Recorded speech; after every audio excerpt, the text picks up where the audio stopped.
Hi hello welcome welcome to our channel Thennanthoppu Thennanthoppu channel உங்களை அன்புடன் வரவேற்கின்றது. வணக்கம். இப்போ டீ கடை பெஞ்ச் இதில் பார்த்தீங்கன்னா அப்பன் மகனுக்குள்ள என்னென்ன ஒரு சின்ன ஒரு பொலிட்டிக்கல் ரீதியாக பண்ணுறாங்க அப்படின்றத பார்க்கலாம். ஸோ எல்லாமே நிறைய பேர் சேனலில் பார்த்துருப்பீங்க. இந்த ஆடல் பாடல் என்டர்டைன்மெண்ட்டு சிரிக்கிறது பண்ணுறது என்னென்னவோ பலதரப்பட்ட வீடியோ எல்லாமே பார்த்துருப்பீங்க. நம்மள ஜஸ்ட்டு என்ன பண்ணலான்னு யோசிக்கிறப்போ சின்னதாக அந்த மாதிரி ஒரு காலம் தோணுது. நம்ம நடிப்பு அசுரன் எம்ஆர் ராதா சார் இருக்கார் இல்லைங்களா, அவருடைய வாய்ஸ் கொஞ்சம் ஓரளவு தெரியும். நம்முடைய மனதில் என்றும் நிலைத்து நிற்கக்கூடிய கேப்டன் புரட்சி கலைஞர் கேப்டன் சாருடைய வாய்ஸ் ஓரளவு தெரியும். ஸோ அதை பேஸ் பண்ணி பண்ணலாம் அப்படின்னு சொல்லிட்டு ஸோ இது எல்லாமே எந்த மாதிரியான ஒரு விஷயம் அப்படின்னா, டீ கடை பெஞ்சில் உட்கார்றாங்க.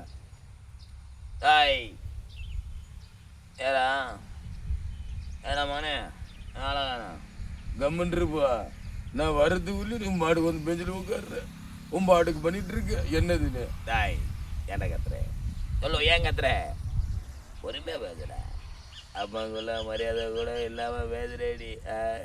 நீ கம்முன்ருப்பா, நீ பாட்டுக்கு வந்துருவ, அப்புறம் என்ன வச்சு குறை சொல்லுங்க. சும்மா இன்னைக்கு தான் வச்சு தெரியுமாப்பா, நடிகர் காட்சி இப்போ காலைல பிரச்சாரத்துக்கு கிளம்பியிருக்காமல, நாளையிலேருந்து கிளம்புறாரு, நாளைக்கு 13 சொல்லியிருக்காங்க.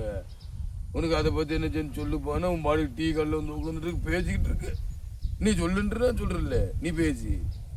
தாய் இந்த மாதிரிலாம் கத்தாது. அதோட முக்கியமான விஷயம் தெரியுமாடா அவனுக்கு, நம்ம மலை ஏதோ அவங்க ஊர் சைடில் ஒரு 100 ஏக்கர் வாங்கியிருக்காரு போல, அது பெரும் பிரச்சனை ஆயிடுச்சு. தாவர கட்சிக்காருடைய மலை அவர் ஒரு அளவுக்கு வந்துட்டுருக்காராடாய். அதை பற்றி தெரியுமா? இங்கே நடிகர் கட்சி பிரச்சாரம் வரா சொல்கிறேன். அவருடைய சிக்கல் தெரியுமா உனக்கு? சொல்லோ. நம்ம ஜெயலலிதாக்கார் என்னன்னாக்கா ஒரு ஊராக போயிட்டு பிரச்சாரம் பண்ணால் 130 தொகுதி கிட்ட நம்ம பாஸ் ஆகிட்டாரு தெரியுமா? நீ கம்முன்ருப்பா, அந்த மாதிரி பேச்சு தான் அவருடைய கோட்டையானவர் கூட வெளியே போயிருக்கா சொல்கிறாங்கல்ல. உங்கள் பாட்டு நீ பேசிகிட்டு இருக்க, கோடையில் இருக்கிறவரும் சரி கீழே இருக்கிறவரும் சரி அவள் பாட்டுக்கு போயிட்டுருக்கு. இலக்காட்சிக்காரர் ஒரே குழப்பம் இருக்கு, மக்கள் நினைக்கிறாங்கப்பா. ஒன்றுமே புரியல யாருக்கு போட்டு போடுறதுன்னு. ஏன்னா மகன் சார் சொல்லுவோம், ஏட்டாச்சுன்னா அவரே பொறுமையாடா, ஒன்று 6 மாதம் இருக்குது. யார் எங்கெங்கே வருவான்னு பார்க்காம போகிறோம். அதெல்லாம் நம்ம பேசக்கூடாதுடா மகனே. நம்ம ஊரில் படத்துக்கா பஞ்சம், நம்ம ஊரில் அரசியல்வாதிக்கா பஞ்சம். சொல்லோ, ஏன் கத்துறே? அதெல்லாம் கத்தக்கூடாது, பொறுமையாரு. கம்முன்ருப்பா, நீ பொறுமையாரு சொல்லி கிட்டத்தட்ட ஆகிப்போச்சு. ஒரு 6 மாதம் 5 மாதம் தான் இருக்குது. என்ன பண்ணுறது? இப்போ இருக்கிற இளைஞர் எல்லாமே போட்டியில்லான்னு சொல்லிருக்காங்க. அதை பார்த்து எதுவுமே சொல்ல முடியல. என்ன மாதிரி ஒரு பக்கம் போயிட்டுருக்கப்பா, என்ன பண்ண எனக்கு புரியலப்பா. ஏமாண்ணே ஏன்னா விட்டுறாரு. ஹலோ ஏடாச்சுடாவரே, அதெல்லாம் ஒன்று இல்லடா மனே பார்த்துலடா மனே.